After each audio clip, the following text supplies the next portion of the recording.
All right, Ryan Herrera of CHGO Cubs. I'm joined here with one of the Cubs' top prospects, last year's first-round draft pick, Matt Shaw. Matt, how are we doing today? Good. How are you? Very good. Thanks for asking. So my first question is, obviously we're here at spring training.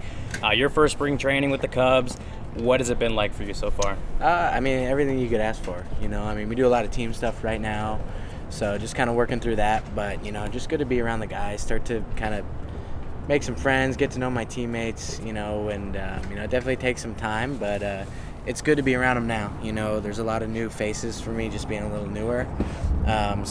Just really listening and kind of sitting in the background and seeing what I can pick up. But hopefully, as we get into spring training, start to kind of build some more relationships, get to know some guys a little more.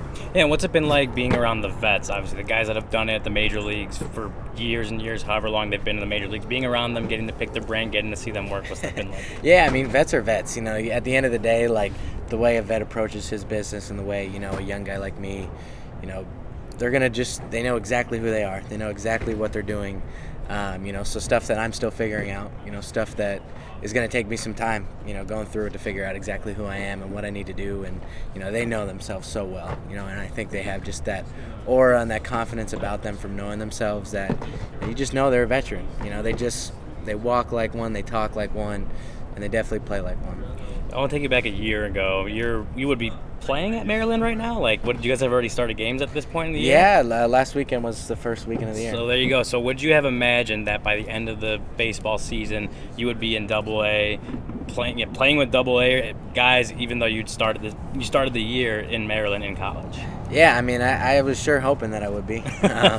It just obviously kind of everything happens for a reason, and whoever I ended up. But I wanted the opportunity, to go play and to have people that are willing to move you up. It's not always the case. So, for me, it was just go play, enjoy it, and if it happens, it happens. If it doesn't, it doesn't. And so far, it's been a dream come true. Yeah. So what was that like? Again, going from Maryland, you go to high. You come here for 3 or so games after the draft. Then you go up to high A for 20 or so games, and then you end the season 15 games in AA. Just the quickness with which you kind of went through the system. I know when you got drafted, we kind of talked about that, all of us, and you said that maybe if that's what they want to do with you, you're up for it, right? They want to move you through a system pretty quickly. So what was it like actually experience that? Yeah, obviously baseball-wise, baseball is always such a challenge, it is what you bring to it, so a lot of preparation, obviously, going from different city, different place, different pitchers, high A, AA, you just get such a mix of everything you can possibly imagine as a hitter. But definitely, socially, getting to know so many guys in such a brief amount of time, it can be hard. It's just there's so many new faces. They've been, they grinded through that season together, so they have that bond, which I didn't yet, So obviously a lot of really great guys that made it a lot easier for me. But I look forward to getting that whole year where I can get to know these guys, actually build some really strong relationships where, I can look around the room and have my best friends and have all these guys that I know so well. And I think that just helps you play better too, because you just feel comfortable, you know you're in it together. And I think that's a big part of what I'm looking forward to in the season is having those relationships, whereas, 2 different places in 2 months, it's hard to build those relationships that fast. Was there anything when you joined the Cubs and got to understand the system, anything that surprised you or stood out about the way they run things? Not really. No, honestly, it's been pretty smooth sailing. I think they do a good job of being there if you need them, and also not being there if you don't. You know what I'm saying? So, there's definitely a time and a place for coaching, and everybody needs it. But there's also a time and place to just play, and I think that's an important part of, professional baseball coaching is letting people do their thing, letting them figure out who they are, and then letting them kind of transition that into the baseball field. And so for you, I think one of the things that obviously allowed you to move up levels is how well you hit kind of going up the system. Getting to face minor league pitching a little bit, a step up maybe from college, just getting that experience. What was that like? Yeah, it's great. That's all you can ask for. Seeing more pitches, seeing more pitchers, seeing different arm slots, seeing more cutters. There's a lot you learn, but, you learn quick. You see it, you start to develop a plan, and you start to kind of put guys in categories of how I want to attack this guy when I'm hitting. And, things start to settle down. They start to make a little more sense. You start to, you don't have to dig so deep into preparation. You can say, okay, I know, the type of ball this guy's throwing, and I know what I have to do with that. Great. It's not overcomplicated, and you can just go and run off your plan. And defensively, I know you told us at the Cubs convention around 99% maybe of your reps this offseason were at third base. What kind of went into that decision? Why so much work at third base for you? Yeah, honestly, third is definitely one of the positions I played the least, so that was important. But, for me, it's, being able to play every position, become extremely comfortable at third. You just want to be prepared for that day comes when your name is called, that you're completely confident in your abilities and all the positions in the infield. So, taking a lot of reps at third has been awesome. It's taught me a lot about playing second, a lot about playing short as well. So I'm just kind of really happy how it all worked out. And when you look at second and short, obviously Nico Hoerner and Dansby Swanson are the Cubs. They're kind of locked in for the Cubs right now. But what have you learned from them, again, being around them in camp right now, from those two, whether it's watching them or talking to them in the clubhouse? Just what have you learned from those two guys? Yeah, let me come back to you with that after spring training. I'll give you a better answer. Okay. But, you learn so much, and you just kind of watch, and you start to kind of mimic a little bit of what they do. But that takes time, to really get to know them, why they click, what makes them do everything. Very great routines and very consistent, which is awesome. But you want to figure out the deeper stuff, the more important stuff. What has made them so successful.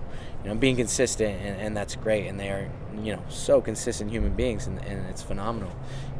But over a long period of time, Dansby being so many years in the league, and Nico being so successful on defense and offense, what is that all about? And what is he even, what is he thinking at the plate? What is he thinking in the field?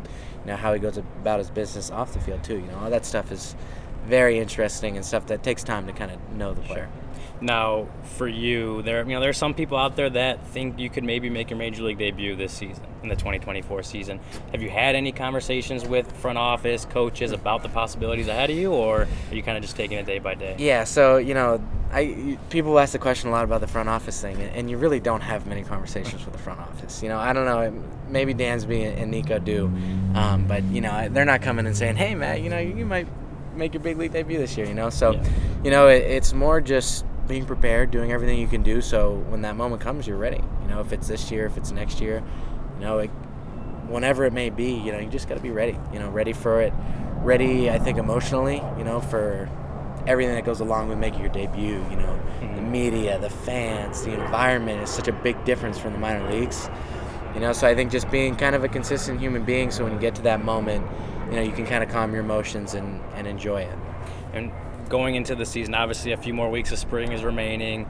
Depending on where you start, we don't know that yet. But what are kind of your goals moving forward right now? What are your goals maybe towards the end of spring training? Your goals for the season for you individually? Yeah, my goal is to enjoy it.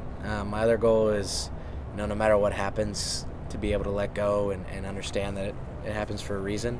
I wouldn't say I have any goals. I need to make the big leagues in 2 weeks, or I need to hit 40 home runs, whatever. I think just kind of being a goal of being a good fiance to Danielle, my fiance, being a good friend, being a good family member. I think all that stuff kind of makes it a lot easier to say, hey, baseball, as much as I put my heart and soul into the game, it is just a game. So being able to separate that, so when I have a bad day, it doesn't affect the rest of my day, and then that day doesn't affect the next day. So I think that my biggest goal is really just enjoying it, staying positive, and figuring out how to grind through 140, 160 games.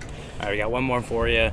You gotten to spend a little bit of time in Chicago since you got drafted. Have you found any food spot that you really love? Any food spot you never knew about? You tried it and you're like, this is great. Gosh, it could be as basic as a tourist would say, or whatever you'd like. So I actually didn't get to eat this place in Chicago, but I got to eat it in Arizona. And it's Maple and Ash, the steakhouse. Okay. And absolutely love the steak in Arizona, and I'm sure that if I went to Chicago, I'd have a very similar experience. But I haven't gotten the chance to go out and about that much, so that would have to be my answer. All right, well, if you ever need some food spots, I got you. I appreciate it. Matt, thanks for joining us for CHGO Cubs. I'm Ryan Herrera. We'll see you later. We all silly like the mayor.